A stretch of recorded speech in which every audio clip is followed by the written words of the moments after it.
कहानी की शुरुआत में लड़की को दिखाया जाता है जिसका नाम नैन्सी है और वो अमेरिका से मेक्सिको आई क्योंकि वो यहाँ के एक समंदर पर जाना चाहती, जहाँ पर उसकी मॉम तब आई थी जब नैन्सी पैदा होने वाली थी और अब उसकी मॉम की कैंसर की वजह से मौत हो गई। अपनी मॉम की याद ताज़ा करने ही वो यहाँ आई है और इस वक्त वो गाड़ी में बैठकर वहाँ जा रही होती है, मगर उसे उस जगह का नाम पता नहीं होता। तो ड्राइवर को अपनी मॉम की तस्वीर दिखाती है ताकि वो इस जगह को पहचान कर उसे वहाँ ले जाए, क्योंकि वो ड्राइवर यहीं का रहने वाला था और हर जगह के बारे में जानता था। फिर वो जंगल से होता हुआ नैन्सी को आखिरकार उस समंदर तक ले जाता है। यहाँ आकर बहुत खुश थी और ये जगह बहुत ही खूबसूरत होती है। ड्राइवर नैन्सी से पूछता है तुम वापस कैसे जाओगे, जिस पर वो कहती है मैं कोई गाड़ी लेकर चली जाऊंगी और वो उसका शुक्रिया अदा करती है क्योंकि वो ही उसे यहाँ तक लाया था। जिसके बाद वो यहाँ से चला जाता है। ये जगह पूरी तरह सुनसान थी। नैन्सी के अलावा वहाँ समंदर में बस दो ही लोग थे जो सर्फिंग कर रहे। सर्फिंग यानी बोट के जरिए समंदर की ऊंची ऊंची लहरों पर चलना, एंजॉय करना। क्योंकि वो भी यहाँ पर सर्फिंग करने आई थी इसीलिए वो अपना सर्फ बोर्ड लेकर पानी में चली जाती है। सर्फिंग करने के लिए ऊंची ऊंची लहरों का इंतजार करना होता है और जब नैन्सी इंतजार कर रही थी तो वो दो लड़के जो समंदर में थे उससे बात करने की कोशिश करती है। नैन्सी उन्हें अपने बारे में बताने लगती है कि मैं अमेरिका से हूँ। वो कहते हैं ओह वाओ अच्छी बात है, बट अमेरिकन यहाँ बहुत कमाते हैं। वो उनसे कहती है यहाँ पर कुछ ऐसा है जो मुझे पता होना चाहिए, तो मुझे उसके बारे में बता दो। वो कहते हैं कि समंदर में दो चट्टानें ऐसी हैं जो दिन में एक बार पूरी तरह से पानी में डूब जाती हैं, क्योंकि ऐसा तब होता है जब पानी का लेवल बढ़ता है। अब यहाँ देखते ही देखते समंदर में बड़ी बड़ी ऊंची लहरें आना शुरू हो जाती, जहाँ ये तीनों भी समंदर की लहरों के साथ सर्फिंग करने लगती हैं। तीनों को काफी मजा आ रहा था। फिर वो अपनी बहन को अमेरिका वीडियो कॉल करती है और जब वो बात कर रही थी तो तब उसकी बहन से उसके डैड फोन ले लेते हैं। वो नैन्सी को कहते हैं मेरी बेटी प्लीज वापस आ जाओ और अपनी मेडिकल की पढ़ाई जिसे तुमने अधूरा छोड़ दिया है उसे पूरा करो। लेकिन वो ऐसा करना नहीं चाहती क्योंकि उसने मेडिकल की पढ़ाई हमेशा के लिए छोड़ दी है, क्योंकि उसकी मॉम की कैंसर की वजह से मौत हुई थी। तो उसका तभी से मेडिकल से एतबार उठ गया है और वो काफी टूट भी गई है तब से। उसके डैड उसे समझाते हैं कि अगर तुम पढ़ाई छोड़ने की वजह अपनी मॉम को बना रही हो तो ये सरासर गलत है, क्योंकि तुम्हारी मॉम बहादुर थी, हिम्मत वाली थी। नैन्सी कहती है देखिए फिर भी वो मैं छोड़ के चली गई ना, लेकिन डैड आप फिक्र मत कीजिए, मैं बहुत जल्द आपसे मिलने आऊंगी। डैड पूछते हैं कब, हम तो आपको बहुत याद कर रहे हैं बेटा। जिस पर वो जवाब देती है मुझे नहीं पता, बस मैं आ जाऊं, क्योंकि दरअसल वो यहाँ पर जज्बाती हो गई थी। फिर वो अपना फोन काट कर दोबारा से सर्फिंग करने चली जाती। तभी उसे महसूस होता है कि पानी में कुछ है और फौरन ही तब डॉल्फिन्स पानी से निकल कर बाहर आती है। नैन्सी को वो बहुत ही प्यारी लग रही थी, इसीलिए वो उनका पीछा करते करते समंदर के और अंदर आ जाती है। वो देखती है कि यहाँ एक काफी बड़ी व्हेल मछली है जो मरी हुई है और उसके ऊपर बहुत सारे परिंदे बैठे हुए हैं। अब यहाँ लहर एक बार फिर से आ जाती है, जहाँ नैन्सी एक बार फिर सर्फिंग करने लगती है, मगर तभी अचानक से उसके बोर्ड से कोई चीज टकरा जाती है जिससे वो कंट्रोल से बाहर होकर समंदर के काफी नीचे जाके गिरती है। उसका बोर्ड भी उससे अलग हो चुका है। फिर वो जैसे तैसे करके ऊपर आती है और फौरन अपनी बोर्ड को पकड़ लेती है। फिर जैसे ही वो उसके ऊपर चढ़ती है पानी में से कोई चीज उस पर हमला कर देती है और अपनी तरफ खींचने लगती है, जिससे पानी में चारों तरफ बस खून ही खून दिखाई दे रहा था। मगर फिर भी वो जैसे तैसे करके पानी से बाहर आ ही जाती है और तैरकर व्हेल मछली की तरफ जाने लगती है, क्योंकि नैन्सी के सबसे करीब वही किनारे पर वो जा नहीं सकती क्योंकि वो बहुत दूर है। जब वो व्हेल मछली की तरफ जा रही थी तो पानी में वो चीज भी उसका पीछा कर रही होती है, जो और कुछ नहीं बल्कि एक शार्क थी। मगर इससे पहले वो उसके पास पहुँचती, नैन्सी व्हेल मछली के पास पहुँचकर उसके ऊपर चढ़ जाती है। शार्क ने नैन्सी की टांग को काफी जख्मी कर दिया था, जिससे खून निकल रहा था। वो किसी तरह दर्द सहकर अपनी टांग को बांध लेती है ताकि उसका खून रुक जाए।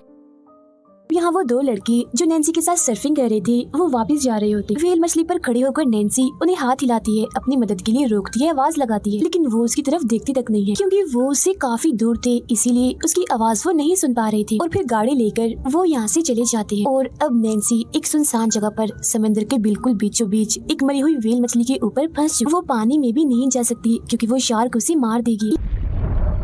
यहाँ पर और कोई भी नहीं था जो उसकी मदद करता। नैन्सी अपने चारों तरफ देखती है, जहाँ एक जगह उसे चट्टानें दिखती हैं जो पानी से थोड़ा सा ऊपर निकली होती हैं, और दूसरी तरफ एक बॉय था जिसे रेड सिग्नल भी कहा जाता है, जिसे पानी में इसलिए लगाया जाता है ताकि पानी का लेवल पता चल सके और इमरजेंसी की सूरत में ये जान बचाने के काम आए। वो नीचे मजबूत जंजीरों से बंधा होता है और फिर तभी वो देखती है कि शार्क दोबारा से उसकी तरफ ही बड़ी चली आ रही है और फिर तभी अचानक से वो उस व्हेल मछली को टक्कर मार देती है जिस पर नैन्सी थी, जिस वजह से वो पानी में गिर जाती है क्योंकि वो दरअसल नैन्सी को मारना चाहती है। अब नैन्सी उस तरफ जल्दी से तैरना शुरू करती है जिस तरफ चट्टानों के पत्थर हैं, जहाँ वो शार्क भी उसका पीछा करने लगती है। मगर इससे पहले वो उस तक पहुँचती नैन्सी जल्दी से पत्थर के ऊपर चढ़ जाती। इस पत्थर पर एक परिंदा भी था जो व्हेल मछली की टक्कर से जख्मी हो गया था, क्योंकि वो भी व्हेल मछली के ऊपर ही बैठा हुआ था जब शार्क ने टक्कर मारी थी। उसके पंख पर चोट लगी हुई है तो वो उड़ नहीं सकता। इस तरह से अब नैन्सी और वो परिंदा इस पत्थर पर फंस गई। शार्क के काटने की वजह से नैन्सी की टांग की चोट काफी बुरी तरह से फट जाती है।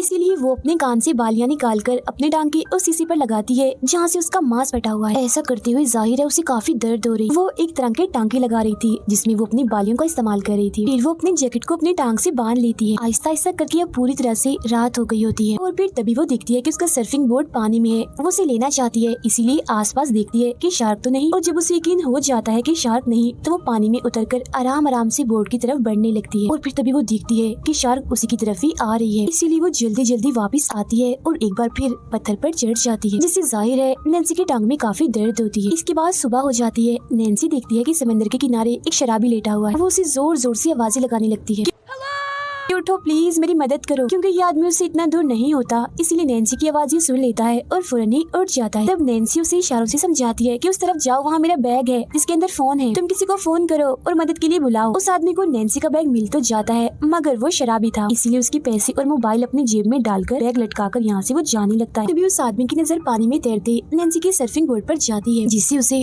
और लालच आ जाता है। वो सोचता है कि मैं इसे भी चुरा कर अपने साथ ले जाता हूँ, इसे बेचकर कुछ पैसे आ जाएंगे। इसीलिए वो फौरन पानी में जाता है और जल्दी सर्फिंग बोर्ड तक पहुंच भी जाता है। मगर जब वो उसे लेकर आ रहा था तो शार्क उस पर हमला कर देती है और उसे जान से मारकर खा जाती है। अब यहाँ नैन्सी के पास बस 6 घंटे हैं, क्योंकि 6 घंटों के बाद समंदर का लेवल बढ़ जाएगा और जिस पत्थर पर सहारा लेकर नैन्सी ने खुद को बचाया हुआ है वो भी पानी में डूब जाएगा और तब उसके पास शार्क से बचने का कोई रास्ता नहीं होगा। लेकिन उसकी किस्मत अच्छी थी, क्योंकि यहाँ वही 2 लड़के दोबारा से आ जाते हैं जिन्होंने नैन्सी के साथ सर्फिंग की थी और वो पानी में उसी की तरफ ही आ रहे थे। नैन्सी चिल्ला चिल्लाकर उन्हें कह रही होती है कि जाओ यहाँ से, यहाँ मत आओ, पानी में शार्क है। जिस पर वो कहते हैं अरे नहीं नहीं, फिक्र मत करो, पानी में कोई शार्क नहीं है। और फिर तभी उनमें से एक पर शार्क हमला कर देती है। उसे मुंह में दबाकर नीचे पानी में ले जाती है। ये देख दूसरा लड़का काफी डर जाता है और अपनी जान बचाने के लिए जल्दी जल्दी नैन्सी की तरफ बढ़ने लगता है, क्योंकि कैसे भी करके उसे पत्थर तक पहुंचना है। जल्दी वो पत्थर तक पहुंच जाता है। नैन्सी उसे ऊपर खींच रही थी कि तभी अचानक शार्क नीचे से उस पर हमला कर देती है और खींचकर उसे भी अपने साथ पानी में ले जाती है। और इस तरह से एक उम्मीद जो कुछ वक्त पहले नैन्सी को नजर आई थी वो पूरी तरह से खत्म हो जाती और अब बस उसके पास सिर्फ आधा घंटा ही बचा था, जिसके अंदर अंदर उसे यहाँ से निकलना था, क्योंकि इसके बाद पत्थर पानी में डूब जाए। नैन्सी पानी में शार्क को देख रही थी जो उसी के चारों तरफ चक्कर लगा रही थी। वो देखती है कि अगर मैं पानी में उतरती हूँ तो मेरे पास सिर्फ 30 सेकंड्स होंगे, क्योंकि 30 सेकंड्स के बाद शार्क मुझ तक पहुँच जाए।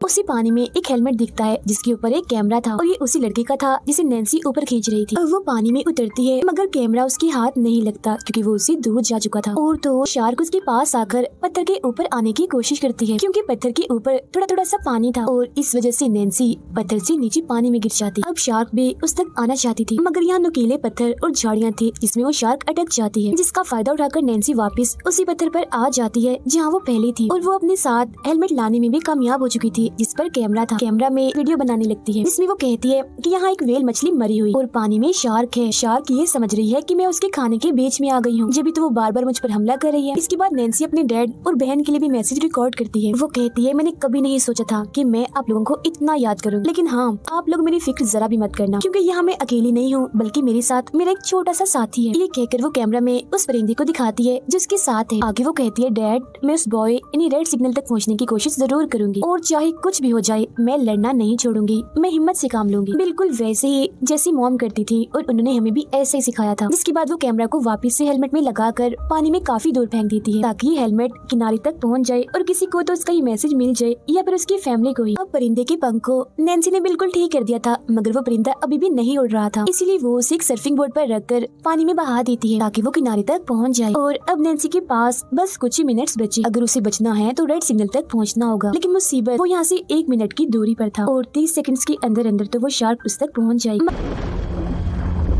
अगर ये करने के अलावा उसके पास और कोई रास्ता नहीं था और अब वो पानी में कूदने की तैयारी कर रही होती है क्योंकि उसकी टांगे तकरीबन पानी में डूब चुकी हैं। तभी वो देखती है कि बहुत सारे जेली फिशेस ऊपर की तरफ आ रही हैं और जेली फिशेस के पास जो भी तैरता है वो उसे डंक मारती है। और नैन्सी ने पानी में देखा था कि जब शार्क उसे मारने के लिए आई थी तो पानी में नुकीली झाड़ियाँ उसे चुभी थी, जिससे शार्क को काफी तकलीफ हुई थी। तो वो समझ जाती है कि अगर मैं जेली फिशेस के पास तैरूंगी तो शार्क वहाँ पर नहीं आई। और अब नैन्सी पानी में कूद जाती है जहाँ शार्क भी उसके पीछे आने लगती है और ठीक 30 सेकंड इसके बाद शार्क उस तक पहुंच जाती है, मगर तब तक नैन्सी पानी के नीचे जेलीफिश के बीच खुद को फंसा लेती है ताकि शार्क उस तक ना पहुंच पाए। और ऐसा होता भी है, जब शार्क उस तक पहुंचने की कोशिश करती है तो जेलीफिश के डंक की वजह से वो पीछे हट जाती है और नैन्सी तैरते हुए जल्दी से सिग्नल की जंजीरों तक पहुंच जाती है, जिससे नीचे मजबूत रॉड से बांधा हुआ था। जिसके बाद वो ऊपर की तरफ तैरने लगती है, जहाँ शार्क भी एक बार फिर उसके पीछे पड़ जाती है। नैन्सी सिग्नल की सीढ़ियों तक पहुंच गई थी और जब वो जल्दी जल्दी ऊपर चढ़ रही थी तो सीढ़ी की एक रॉड टूट जाती है, जिससे नैन्सी जाकर सीधा शार्क के ऊपर गिरती और वो टूटी हुई रॉड जो नैन्सी के हाथ में थी उससे वो शार्क पर हमला करके उसे काफी जख्मी कर देती है और जल्दी से दोबारा सिग्नल के ऊपर चढ़ जाती है।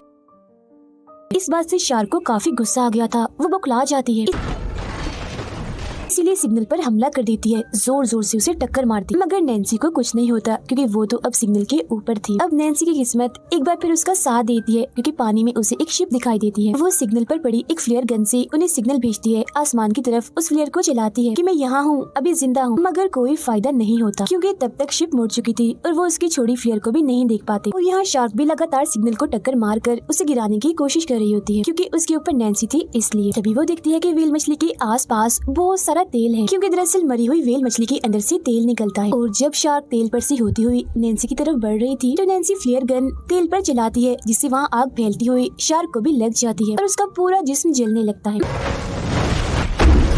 मगर फिर पानी में जाने के बाद उसकी आग बुझ जाती है, लेकिन ऐसा होने से वो भड़क जाती है और जोरदार हमला वो सिग्नल पर करने लगती है। अपने दांतों से उसे पकड़कर नीचे पानी में गिरा देती है और अब नैन्सी भी पानी में, मगर खुद को बचाने के लिए वो सिग्नल पर बनी छोटी सी जगह में खुद को फंसा लेती है। लेकिन शार्क का गुस्सा इतना बढ़ गया था कि वो सिग्नल को अपनी दांतों की मदद से नीचे खींचने लगती है, उसे कहीं कहीं से वो तोड़ भी देती है। तभी नैन्सी देखती है कि सिग्नल की जंजीर नीचे काफी मजबूत मोटी रॉड से बंधी हुई है। जो देख उसके दिमाग में एक आइडिया आता है, वो पानी में कूदकर जंजीर के उस हिस्से को खींचने लगती है जो सिग्नल के ऊपर वाले हिस्से से बंधी हुई है। ऐसा वो इसलिए कर रही थी क्योंकि उसके पेच ढीले हो चुके थे। यही शार्क का दांत भी सिग्नल के एक रॉड में अटक गया होता है और फिर बड़ी मुश्किल से नैन्सी जंजीर को खींचकर सिग्नल से अलग कर देती है। जंजीर काफी भारी थी इसलिए वो उसे नीचे की तरफ खींचने लगती है। अब शार्क भी आजाद हो चुकी थी इसलिए वो भी नैन्सी का पीछा करने लगती है। नैन्सी बड़ी तेजी से नीचे की तरफ जा रही थी, इसके बिल्कुल पीछे शार्क भी थी, लेकिन इससे पहले नीचे बड़ी बड़ी रॉड से नैन्सी का जिस्म टकराता